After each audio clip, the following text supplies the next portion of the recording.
Hi, I'm Howard Hewett. My friends and I, we've been in this music game for a long time.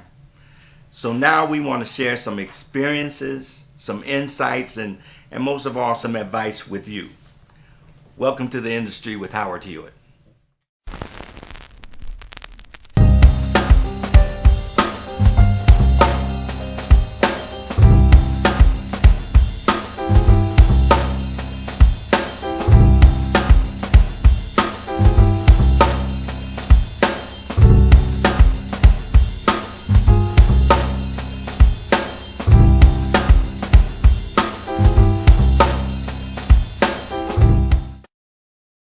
I want everybody to just sit back, kick back, relax with me. And my first guess, what I wanted to do with this was have somebody on that's like my ace, somebody that I have experienced so many things with through music and through experiences and just life on the road and friendship and everything. And this is my ace boom coon, my BTTB, brother to the bone. Yeah. Mr. Micki Free.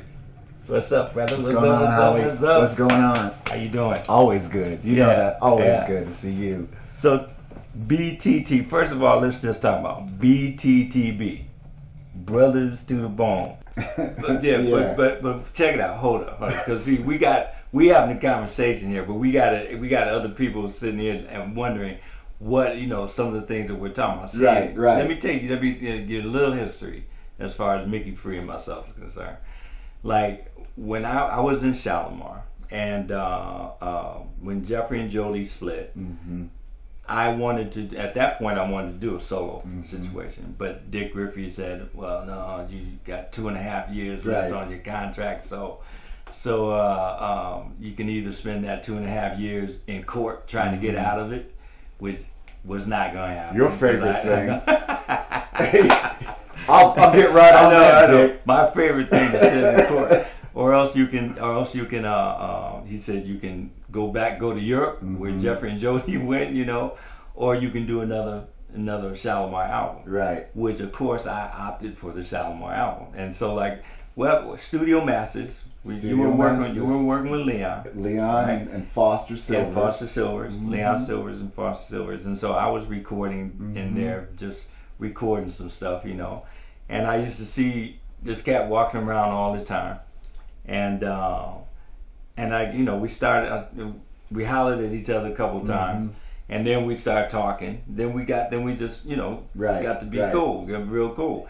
And then after I talked to Leon, talked to Dick Griffey, who was the owner of Solar, and we decided, okay, we're gonna bring Micki Free into the group. And from that point on, I'm trying to tell you, BTTB, brothers to the bone. To the bone, ladies and gentlemen. We had, okay, go, because I remember the first thing. One of the first thing we did. Up in San Francisco or something like that at that place. I forget the name of the place. And we had all the press people up there.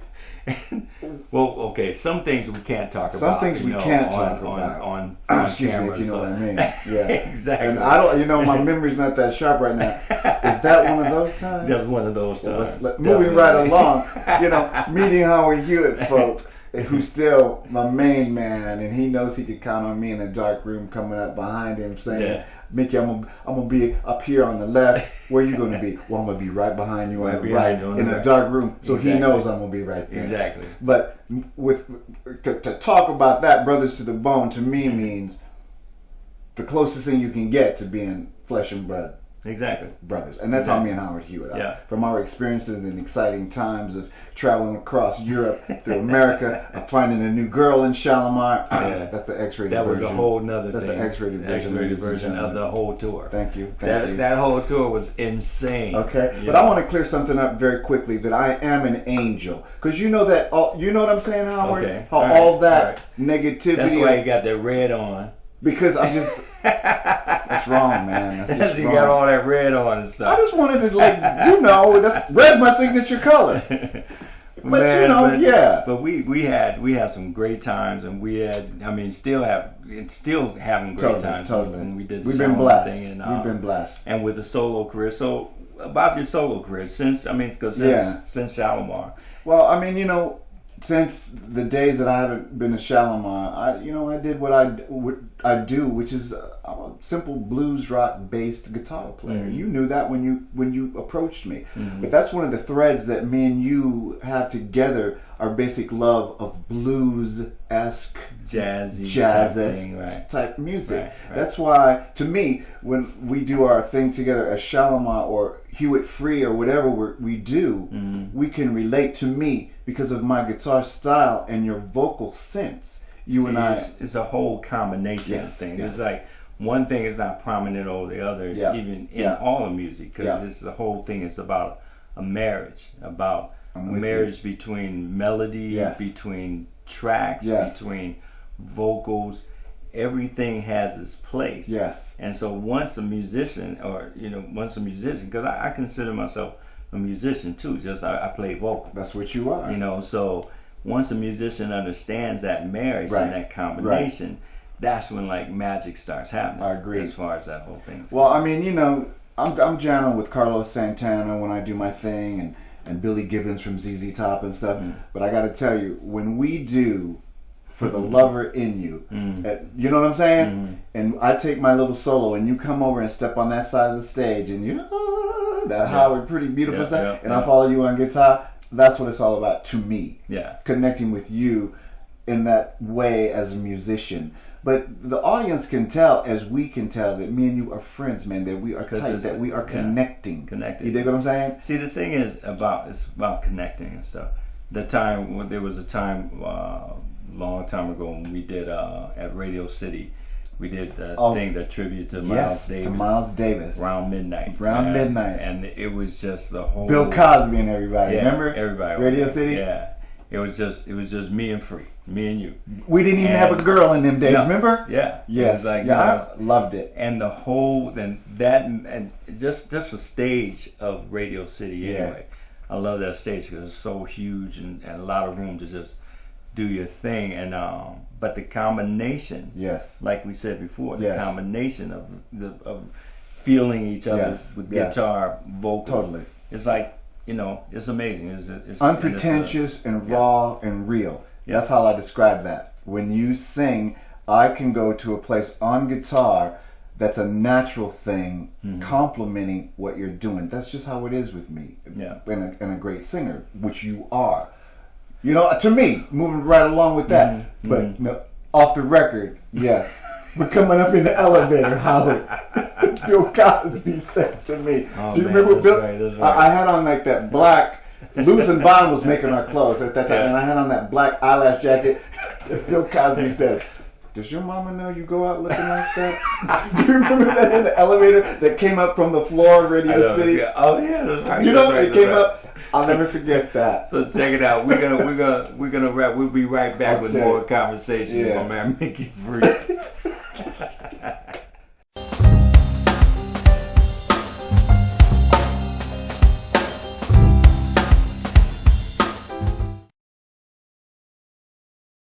Man, you know, because this is the first time we hung out in a long time, in a while. For a minute, I think we were last time we went Unsung.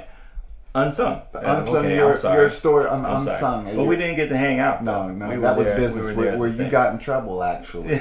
That we're not going to do on this show. We won't go on this one. Thank you. I'm out of the doghouse now, so I enjoy it. I enjoy my freedom. For now. But now, man, because when we sit down and we talk, I remember so much stuff and how, like I said, out on the road.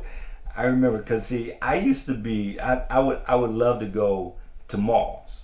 Me too. Yeah, I know you did. But see, I would want to go to the mall. I'll put on my baseball hat, my jacket, whatever. I'm in and out. I don't take bodyguards. I didn't take bodyguards. Right. I just love to be just able to go and get in and out. Right. And so, like, then you would go, what you doing, Howie? Can I go with you? Man, I'm going to the mall. Oh, I want to go too. I'm like, dude, you know, because Micki would go. He get dressed like this to go to the mall, and like we go inside. We would go inside, and they wouldn't even know who we were or whatever. I'd have my baseball hat. All of a sudden, people be gathering around. Yeah. Who's Micki? Who's Micki Free? And then this time we were in Myrtle Beach. Oh. So I was no. gonna go down to the beach, just chill, hang out. Yeah. Oh chill. yeah. Micki says, you know, man, let me go with you, man. Let me go with you. So I said, okay, cool, man. We got, you know, you got some stuff together. I got my stuff. Right. Walking down to the beach, we got there, and like, you know, I got my shorts on, my beach shorts on, you know, all the way down to here, whatever. And Micki gets you get your stuff together, take your stuff. You got a thong Speedo on. Okay, now wait a minute. It wasn't exactly like that. Now you know I was kind of princely influenced in those days. You know what I'm saying? So I wanted to go to the beach to hang out with you and everything, but you know I broke out my kind of princely looking Prince thong. Prince. We don't have to keep saying it's a thong. How we do it? Was it a thong? It was a thong. It was a thong. It was okay. I said, dude, go back and get some beach shorts on, man. It was funny, man. It was in those days, for real though, when you would try to slide in and slide out and but you was already Howard Hewett and out there and stuff, and I was just like on like starting to blossom, you know, starting to blossom. Yeah. And so I was like, and I had been in the Gene Simmons camp and you know, the rock world. When we saw each other, when we see each other at Studio Masters, it was like, I was like, oh, this is Prince dude. Yeah.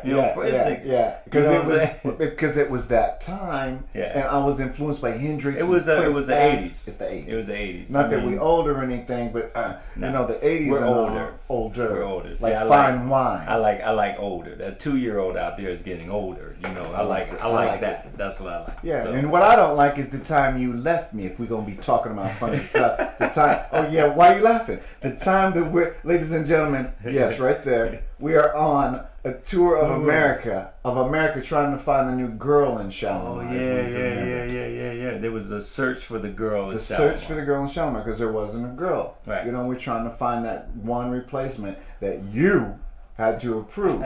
You know what I'm saying? And I was like the little guy on your shoulder whispering, I don't think so. I don't think so. It was crazy. So we're up in the Hilton, and we had been there for like a week or something, eating escargot like we always did, our routine every night. Yeah. We come back, snails. People's like, snails. And me and I would be like, yes, these are delightful. At that time, you know, we was rolling hard, and friends of ours were like Billy Idol and Steve Stevens, remember? In the day. So we go there and have our little routine, and have our fun, have our little glass of wine. That's when I started drinking red wine, remember? Yep. And then one day, Howard just woke up, ladies and gentlemen, and just left me. He just left me on the road. I forget exactly what was happening. You had to do something back home. I had to go. You had to go. And when I left, that's when you met your next wife. Moving right along to commercial. Moving right along to that commercial. No comprende. No comprende. Man, we had so much fun. You left me. You went back home, and I was supposed to look for a girl that didn't exist, because if I found her, it wouldn't have worked anyway, because you had to pick her. But you remember New York. We did New York. Yes. And the people auditioned there. Yes. And one of the girls that auditioned was Dawn Lewis. Yes. Dawn Lewis, and then she came back she moved here. Yes. And got with a different world, you know. And our friends still to this day. And we're still friends. Yes. I mean, one of my dear friends. I remember. And for years, because she came out and she auditioned in fishnet, had these long legs, fishnet stockings.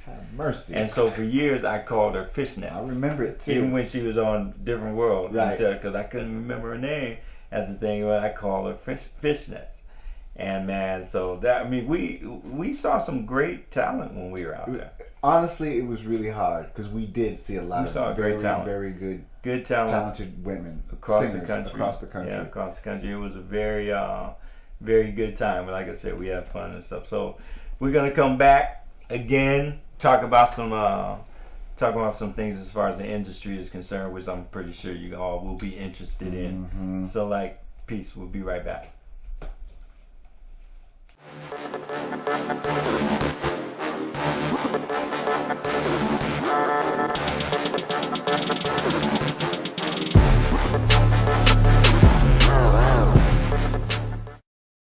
here with Micki Free, my dear friend. Yeah, Peace, baby. BTTB. Yeah, to the bone. To the bone, to the bone. Well, man, you know, the state, the last like couple years have been like crazy. I mean, crazy for the music business as far as people that we've lost. You know, David Bowie, George Michael.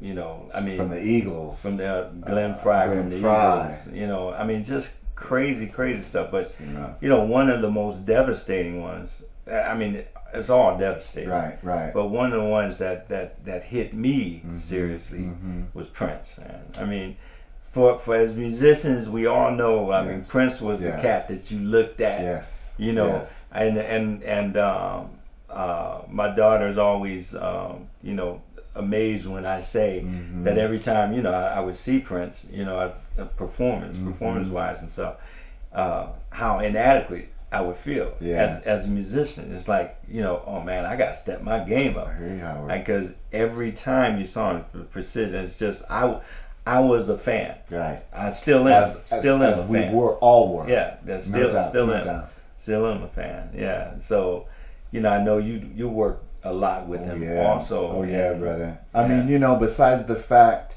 like we just talked about, the world mourned Prince when he died. Yeah. People like you and I that actually had a relationship with Prince. But I want the audience to understand that we're not saying that we were part of the revolution or No. Prince's camp Prince or revolution, anything yeah. like No, that. no, You know, no, we yeah. were just, you as a artist, Prince respected what you did and your voice and so forth and so on. And Prince and I started to hang out based upon music and girls. You know, and fashion and all that. And fashion. And fashion. Oh, yeah, and fashion. And okay. Girls and fashion. And fashion. Yeah, and we became friends. You know? I remember, but I remember the first time I met Prince. Yes. Right? Yes. First time I met Prince, because like I said, I'm a fan. I'm not a fan of you know, to me a fan is somebody that, regardless of what that artist does, they're gonna support it. You know, you're gonna support it. You might not like it. You might not like everything. I didn't like everything that Prince did. There were some things that, you know, were kind of like, okay, I'm in the yard, you know, but the gate's still open. You can come back in anytime, you know. But I'm gonna support it. I'm gonna go support it. But the first time I met him, I was playing this club in Minneapolis, right? Dude, I was playing my live to track show. I didn't even have my band, so my live to track show, the way I put the thing together, was crazy. So, like, you know, I finished my show, killed, right? And I'm in the dressing room. Then knock on the door, open the door. Chick, the big bodyguard, with wrestler mustache. chick. He's down there. He says, "Prince would like to see you," and I'm like, "Prince would like to see you?" I said, "You serious?" He said, "Yeah." And so I said, "Dude, okay, cool, right?" So I got my dried off and everything, and then I followed him up. It was like a three story club, so I followed him up to the third floor, and we're walking down the little hallway. I remember, and there was this alcove with curtains, you know, closed. Bodyguard on this side, bodyguard on that side, and I come and they open up the curtain, right? I walk in. And there's Prince with his cane, holding court hat. You know, it was just me and him in there. Wasn't nobody. But that's the way he did it. Yeah, I know. It's just like hat cocked to the side, perfect. You know, dude was clean. I'm like, always. I'm like, what's up, man? You know what? Yeah. And so we start talking, and he expressed. He said, you know, Prince. Yeah, I love the show, man. Yes. I love the show. The show was great. Yeah, right? and that voice. And I'm like, thank you, man, because it was my live track show. You know, so I would say, okay, I didn't hook this thing up. A huge compliment. And then we talked about different situations as far as music is concerned. Then I got into the spirituality thing with him, you know, because I always wondered where he was coming from. Yes. You know, spiritually, you know, and because 1 minute, especially back then, One minute he could be over here, and then wearing bikini underwear. Exactly. And the next he's I hear you. You know, the whole thing. Of course. So like, you know, we kind of discussed that, and as you know, because as an artist, I believe that we won't see the majority. We'll never meet the majority of the people that listen to our music, but we are still responsible for them and what we say. No doubt. You know, so we talked about that a little bit, and it was just an amazing. We talked for about an hour and a half in there. But it was Like deep, one-on-one. Yeah. Like when you would meet Prince, like one-on-one. Yeah. It was different from adoring him from afar and just his music as we know. Yeah. You know. Remember that Dave Chappelle thing, man? Oh man. You know, right?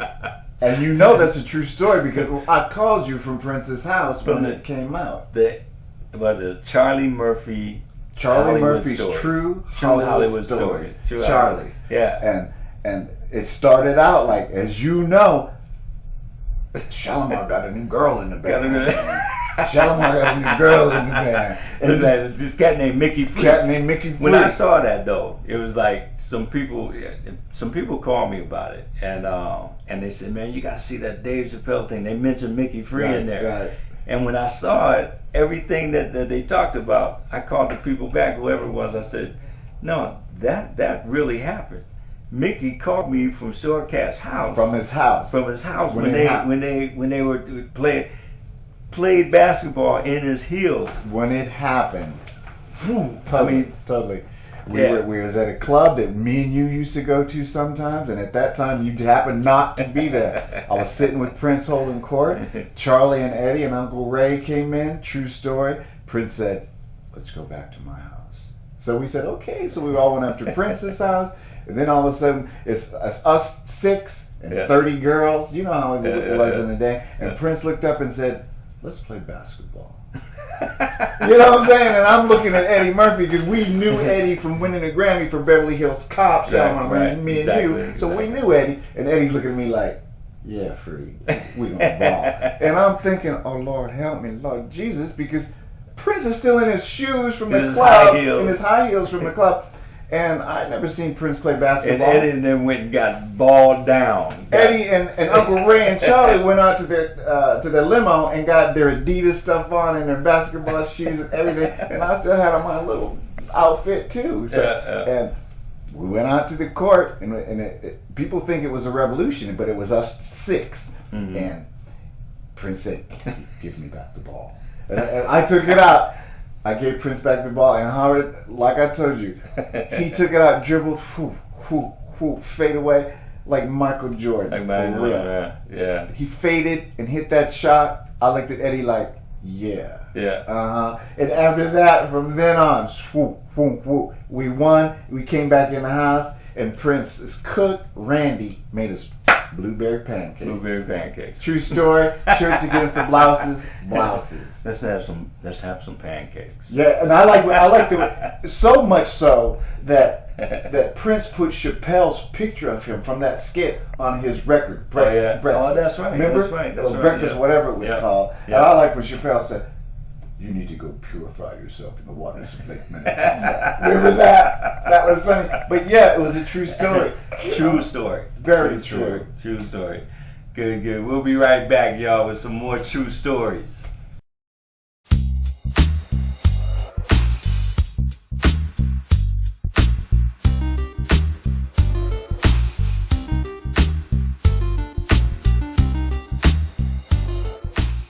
I got my man here, Micki Free. We go back. We go way back. Brothers to the bone. To the bone, my brother. Man, to the bone. Do you remember first time we did together when you were with Shalimar, when you came to Shalimar? First time we did American Bandstand. Oh Lord. We're doing Dancing in the Sheets. Lord. Dancing in the Sheets was like Dancing in the Sheets. Dancing in the Sheets was the second biggest single Shalimar ever had. I bought my mama a house from that money. Yeah, remember? exactly. You know what I'm saying? Exactly. Yes, and people don't understand that, but you know, Footloose was one of the biggest. Was the first of the big movie soundtrack. That thing. Sold millions. Yeah, exactly. Because we received in the early '80s the triple platinum plaque, and that was when was out a couple months, triple platinum. I thought, because I told you today I didn't have a triple, but look, right there it is, right there. That's it. I forgot. I told you. I'm sorry. I forgot. I'm sorry. You was crying about you didn't have that plaque. I'm gonna call RIAA and get me another one. I'm looking at it. I got two of them. Actually, I'm looking at you like they gave you one. You're like, I wasn't there. Just like what you was going into when I fell and busted my butt on American Bandstand. But did I represent? It didn't miss a note. Thank you. Didn't miss a note or beat. It was like, I mean, Micki was on his back and doing the guitar solo. Because my thing was like when you came in like that, I was to turn around. Yeah. And I'd be there when and I turn around and we do the thing. I turn around and you on the floor. legs up in the air, right? Legs up in the air. But like killing, man. But come on. Go with me on this. I'm with Howie Hewett. I'm in Shalimar. My first break. National TV. Dick Clark's American Bandstand. I go for my one little solo in there and slip because the floor was so slippery. Fell on my booty. And kept playing. But I had to. And that was my rock experience. Gene Simmons, I could hear him. Go through it. Keep on going. Make it work. But you was kind of chuckling, looking at me like, you had that Howard look at me like, what you doing down there? I'm like, you were still going, man. Yeah, man. It was funny, man. It was so funny. But, okay, let's talk about. Are we getting serious? Yeah, we're going to get serious about music. Because the show is also about life and about business. Yeah. Certain, and giving information that people can use that's like, that I actually could be helpful. Exactly. You know what I'm saying? Okay. Yeah, that can be helpful. All right. And like, especially people that are trying to break into the music business now. And we do on the Facebook fan page, we do this segment called Ask Howard. And I got a question one time about a month or so ago about about an older artist, how as an older artist, this lady was asking. She's never been in the music business at all, but she's a talented songwriter, singer, producer, whatever. And she was asking what advice I could give to how she could break into the music business. And one of the things, and I got ready to not take the question, because the last thing you want to do is dash anybody's, hopes and dreams. Right. But when I thought about it, I thought about the fact that we have so many different ways of building a base. Not like back in the day. Back in the day, you had commercial radio. That was it. And pounding the pavement, brother. And out there doing your shows and stuff. But now there's so many different things as far as like social media is concerned, as far as the internet, as far as YouTube. Yes. What do you think about that? I mean, I mean, like you said, for me and you in the day, pounding the pavement and radio. Remember our boy in New York, Johnny, WBLS? You introduced me to Frankie. Yeah, I know. I love Frankie Crocker. He was key in your career, in my career, before I even came in that pounding radio. See, but that was back in the day. That was back in the day when disc jockeys had autonomy of what they could play. They had control over what they could play. There was a good friend of mine, he passed away now, Butterball, WDAS in Philadelphia. And I mean, Butterball was instrumental in breaking Tina Marie, breaking all kind of acts back in the day. And I talked to Butterball about a few years before he passed away, and he's like, I had a single coming out. He said, "Oh man, I can give you a couple of good old boy spins, but but that's all I can do because now Clear Channel, Radio One, I forget what the other corporation is all about." On what they put on their playlist, and it's all about payola. It may be a different name. Still. They may do it under different guise, but it's still the same thing. Like in the day. But see, that's what I like about now. Where you have social media. Right. And this is one of the things I told the young lady was that you know, as an older artist coming in, her main thing, the Experienced main thing, artist. no, but You, not older. Well, older, but no, me. But I'm talking about this lady. Yeah. As an older artist trying to come into the business, her main thing. I got you. Her main thing has to be her talent. Totally. Her talent has to be on point. For you know, real. Yes, because that's yes, you know that yes. whether it's singing, Guitar, songwriting, or whatever. songwriting, pianist, yeah. But yeah. with social media now, you can build a base. Yeah. You know, you can build your own audience. You have more control over your whole situation. And you can take it, you know, that's what most companies are looking for. Now, one of the things they say, How's well, your what face- is, yeah, what's your what numbers are on your Facebook? numbers? What are your What's numbers on Facebook, on Facebook? social media? It's true. You know, and that's what a lot of it is today. And I think that I myself, I love it. Right. I love the fact that you can cut out that middleman, you know, and put your records out. You know, a lot of times, as far as like, you know, and it's a singles game now also, and it's not about making money on record sales. It's about record sales fueling a whole bunch of other stuff, all the other peripherals. Right. Your branding situation. you That's know. why record companies these days, the labels that are left, try to do that 360 deal. Those 360, The 360 those deals. are 360 deals Yes. are like real prominent Yeah. in the business. Big time. That's what's You happening know, right now. but I mean, if you can get a couple million or a few million, or 4 million, I mean, like Jay-Z and them are talking about like, wow. you know, 30, 40, I hear 50 you. million. I hear you. But hey, give me 5 million, I'm good. Me too. Give me 1 million and I'll carry your microphones as your roadie. But you know, getting back to what you said, Prince said this a long time ago. Remember about the internet in the 90s, how it was going to change the game. Yeah. How it was going to be good for the artists and sometimes not good if you didn't know how to navigate those waters. See, if you don't know how to take off that classic, because I hate saying old school. Yeah. I don't consider ourselves old school. We're classic. We're classic artists. You know. But if you don't know how to take off that classic artist hat and put on the hat that's you know that we're supposed to be putting on now as far as business, it can be. You can get stuck, and you can get stuck in that rut that way. Right. But it's like you said, you have to put on the hat of what's happening around you, like the future and what's going on around you now. You can't be put the have tunnel blinders vision. on. Exactly. Put the blinders on. I agree with you. Howard. So then, like I said, that's what we try to do here on Conversations. Also, is drop some knowledge on you. So we'll be right back. Peace. I'm gonna take you to the voodoo station. Check it out.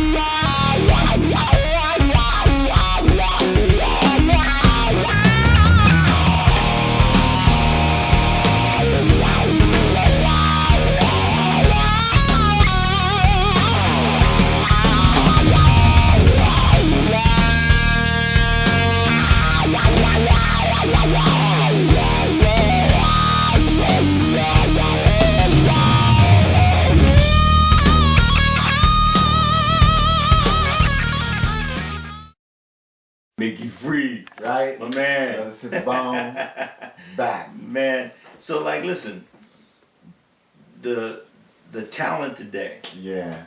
And like through the years, and I was talking, having a conversation earlier today actually, and through the years, you know, the technology, I believe anyway, has allowed the bar to be lowered so low. Yeah. You know, Yeah. sometimes. Yeah.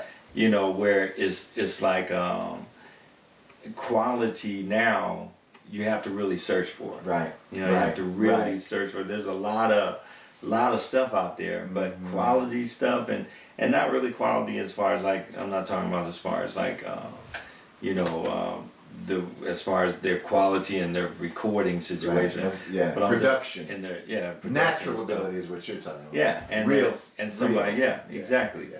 Like I listen to, like if you listen, I have this cat Anderson .Paak. Yeah. That's cold-blooded. Yeah, And then I played you this cat, Ro James, earlier. Yeah. Serious artist. Serious Who do you artist. listen to then when you? You know, I got my taste. You very- rock, man. Yeah, I'm rock. I'm blues and rock, funk too. Yeah, But Kendrick Lamar's my man. Yeah. You know, Kendrick, I love his stuff. And I gotta be honest with you, man. I still even dig Akon and what he does, and you know what I'm saying. And he's got that special talent too. But like you just said, these days, you could rock could go into the studio and make a record, and a good producer could make the rock sound pretty good. Auto-tune And all that stuff. So that's hard, to find natural ability and stuff. They have discovered some, and I have seen some bad killer singers on The Voice and American Idol and stuff like that. True talent. Yeah. True raw talent. Definitely. That one cat that they had on there that sings with Queen now. Adam. Oh yeah. Adam. I forgot his last name, yeah. but he's smoking. It's cold-blooded. Smoking. This cat Joshua. What's his Yes, name? Joshua yeah. Ledette. Yeah, I think his so. last name was. Amazing talent. Yeah.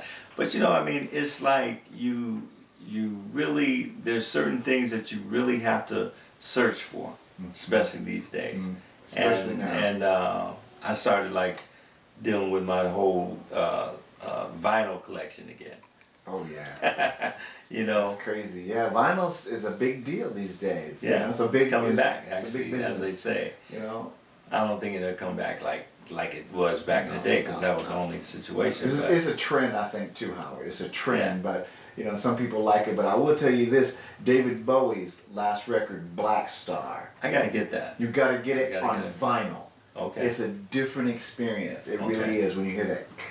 Yeah, I Crackling. heard a couple people. You're like the second Oh my or God. third person that told me that. Super bad record. I haven't checked it out. Yeah. Super bad record, and on vinyl it just gives you an experience that's unparalleled to hearing it pure and clean without that crackle. Without that crackle. You put those headphones on, Howie, and you just go to that zone. Amazing record. Yeah. This, Vinyl. I think that the whole music scene today is exciting. Mm-hmm. It's I love the freedom of melody that they have now. Yeah. As far as that's concerned, because vocally, you can go. It comes back in the day. It was like verse, hook, bridge. No, verse, hook, bridge, chorus or whatever. Hook, and vamp, vamp. and you vamp out. Yeah. Now, as you know, you could do a beat, a groove through the whole song. Just loop it. Loop it.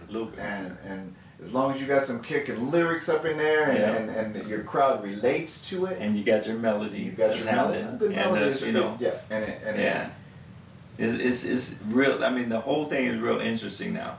I had a chance to work again with Leon Silver. Oh man. And Leon is like always. He's always got his ear to what's happening in the streets, and he's like the stuff that we did, a couple of songs that we did, couple of tracks we did, man.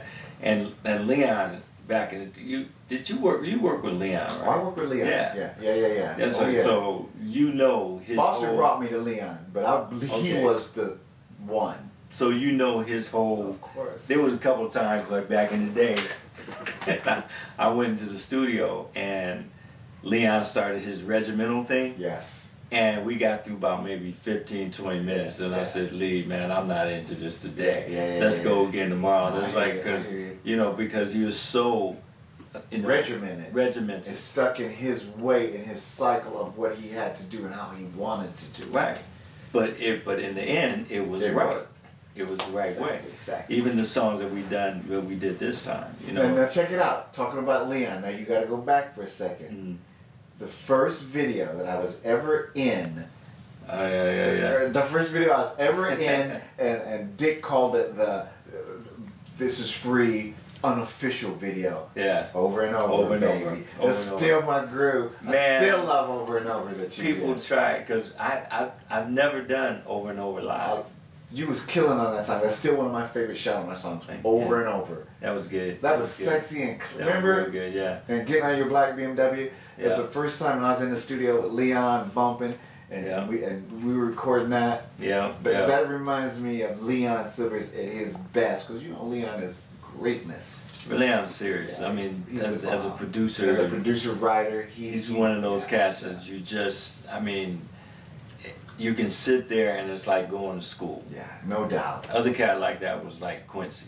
Oh, Quincy and Leon were two different on two different planes as far as. And the Richter, well, one being more letting you kind of Quincy say a little bit of what you want to say, and Leon a little bit more of more regimental. More regimental, like and you know, but both methods work. You know, I mean, Quincy was like, it really was like going to school, because he would come there, take out his thing and his whatever the project was. He had his pamphlet and the whole thing, and this is what we do. Bruce Swedeen sitting there, and they just like going to school. Whereas Leon was, like I said, a little bit more regimental. Production-wise, he allowed a lot of leeway, but as far as like structure and every day to day, this is what we can do. And then knowing you, if you got you on a bad day and you didn't want to take, that way, I get it. Yeah. But then as an artist, it was the challenge of it also, to make sure that you could, as far as your discipline is concerned. Right. And so that's the way I kind of looked at a lot of stuff too back then. That's cool, man. So listen, we're gonna be right back.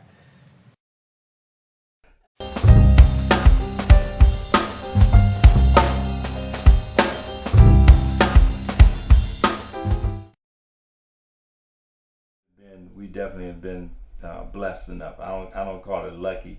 I call it we have navigated those seas quite well, depending on where have we been on the ocean of music and life and the temptations of what went on. Oh yeah. Especially us rolling together and what we did. And how you left me when we was in New York. Yes. I'm gonna go right into that. On Back how to that again. You left me there in New York and made me, because you weren't there to help me and to guide me. I found another girl and got married. That's your 9th wife. No, it wasn't. It was my 6th. I think it was my 6th one. And you left me, and so when the judge said when we filed all the papers and stuff, he's reading it like, well, what's the reason? What's the problem? What's the problem here? Because Howard Hewett left you. Oh, I understand that. I understand that, and he looked at her and said, "No money, no." But that's funny, man. That's funny. But it goes back to me of our personal connection. Yeah. Brothers to the bone, we back there. That goes above and beyond music. As far as, the different kinds of projects that we like to do, that we've talked about doing also. And it's for years. For years we've talked about some we've embarked upon it. Yes. We always talked about doing the John Bon Jovi, Richie Sambora kind of type a duo, exactly. Batman and Robin kind of camaraderie, musical thing. And and at this point of each of our careers, I think we're able to pick and choose what we want to do, because it's like you don't work, you work long enough so that you can choose what you want to do. We don't have to answer to a record company like we used to in the 80s. Oh man, I don't want to say in particular who that was. I know exactly. Because the shackles are off of us, brother. So I know. You know what I'm saying? So tell me. I mean, what are the differences that you see now as far as the music business, not musically, but the music business, as compared to back in the day? I mean, for us. In going from the 70s into the 80s, we had support, as we know, from music companies, A&R, that doesn't exist today. Number one, artist development, where they saw something in us that they wanted to pursue to help us go on a path that they thought could sell, of course, ultimately more records for them, but they would develop us as an artist. As developing. Yeah, right. That's gone today. Yeah, that's been gone a long time. And people don't understand, and this just might be my take on it, Howie, but when you do shows like The Voice and American Idol and like stuff like that, and Little Steven from the Disciples of Soul, Bruce Springsteen, my friend's bands, we talked about it, and you kind of lose something because you're not paying dues coming up for those. Yeah. It's a one-shot thing now. You know what I mean? It's would I do it? Of course I would. I mean, you're doing 10 million people in one night. Exactly. So if you hit that home run, you hit that home run. But if you hit a foul and the record company that picks that American Idol stuff up don't like you, then you're dead. Then you're gone. That one big cat, Stoddard or whoever he was. Remember that? Ruben Stoddard. What happened to him? Yeah. He won it all. Yeah, but then you have Kelly Clarkson and Carrie Underwood. And those are prime examples. Yeah. The business is to me those things, because I tell people now, I mean, if I was 22, 21, 22, 23 years old, I'd be running to The Voice. I would take it. With a voice like yours, I'd be running too. Imagine me running to The Voice singing. But you know, American Idol. Yes. I'd be running to that because I think it's indicative of what the culture and everything is today. Yeah, I agree. It's a fast food thing. It's a fast food situation. Flavor of the day. Rainy, my daughter, Rainy Days, she's the one that turned me on to American Idol when it first, and it was the first season. I wouldn't even watch it because they're cat. I know people who've been trying to get a career, and they're gonna do it in 15 weeks. Me too. And Rainy's like, you're such an elitist. I'm like, I guess so. I didn't know what elitist meant at that time, but I said that's me. Yeah. So, but then I think it was the second season, and I saw in a fast food type of way how they were, how they made it was work. They made people work. There was one episode, I think, where. And I think it was the second season where they had 3 cats that they made it to Hollywood, and the first night in Hollywood they had a limo, which you know American Idol got them the limo. They didn't have enough money to get a limo. Of course, they got a limo and went out and partied instead of studying their whole situation. And the next day, 2 of the cats got eliminated. The one cat didn't get eliminated because he begged and begged and pleaded with Paula. I think she was on there at the time. I mean, for me and you, I mean, you Howard Hewett with the golden voice. So you are what you are, and you will always be that because of your voice and who you are and what you do. You are blessed that way. Thank God. And I respect that. For me and you, though, I came up the hard way, Huey, like playing in bars. Playing until Gene Simmons found me. Yeah. And then that was my American Idol and this and that and this and that. But it's exactly what you said. It's either you make it or you don't on that show. That's the time for you to shine. American Idol. If you're hitting 30, 40, oh my God, 50 million people a night, it's crazy because you just that once when you put your album out. Even if you got 1% of that, that's right. That's like 5 million or whatever, 5 million people. But you have to continue. Or 10% of 50 million. You got to continue. That's your shot. Yep. But that's what the whole thing's about. Thank you. All right, we'll be right back again. All right, man. That was cool. Yeah. I want to thank my man Micki Free for joining me, the first one. Man, it has been a blast. It's been great. Yeah, thank you for having me, Howie. I love you, dog. Man, love you too, boy. Brothers to the bone. Brothers to the bone. Sing a little bit for me. Just have some sweetness. Want to thank our crew too. Everybody. Yeah. Yeah.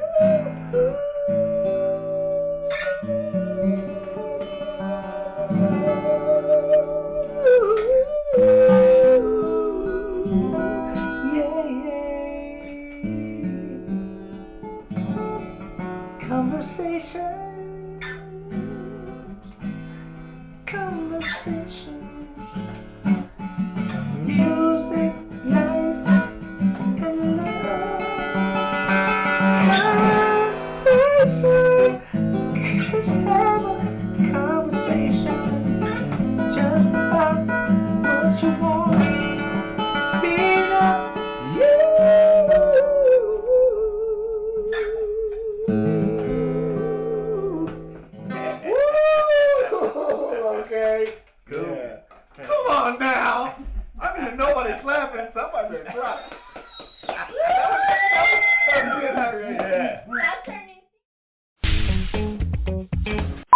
Could you elaborate? I was like, I just did, Your Honor. Howard left me. And I was at the, you know. What was the purpose? He just up and left, sir, and you know me being me, I just didn't know what to do, and I met this girl and got married the sixth time. Sir.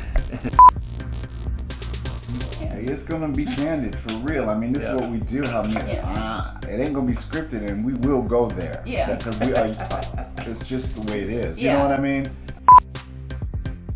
This is gonna be a web series of. We're gonna just shit. 2, 1. What's up, everybody? Everybody. So this segment go from didn't want to be seen with him anywhere. You want to say? Do we have to didn't want to be seen? Be That's not what he meant. No, I'm like I know, but I'm just trying to give you guys a 3-part here. What I want this segment to go. Okay, go from couldn't take him anywhere, couldn't go to the mall. Remember that time at the beach, and then you, Micki, you're like, yeah, Howard, you'll always be leaving me. Remember that time in New York, we were having so much fun at Sparko, and then Howard got on a plane. Too much information now. Okay, you the boss. Sorry, I don't mean to be. No. What do you mean you don't mean to be? The way you talking, I think you likes it. You're doing a good job. I think you likes it. I think I drove 200 miles.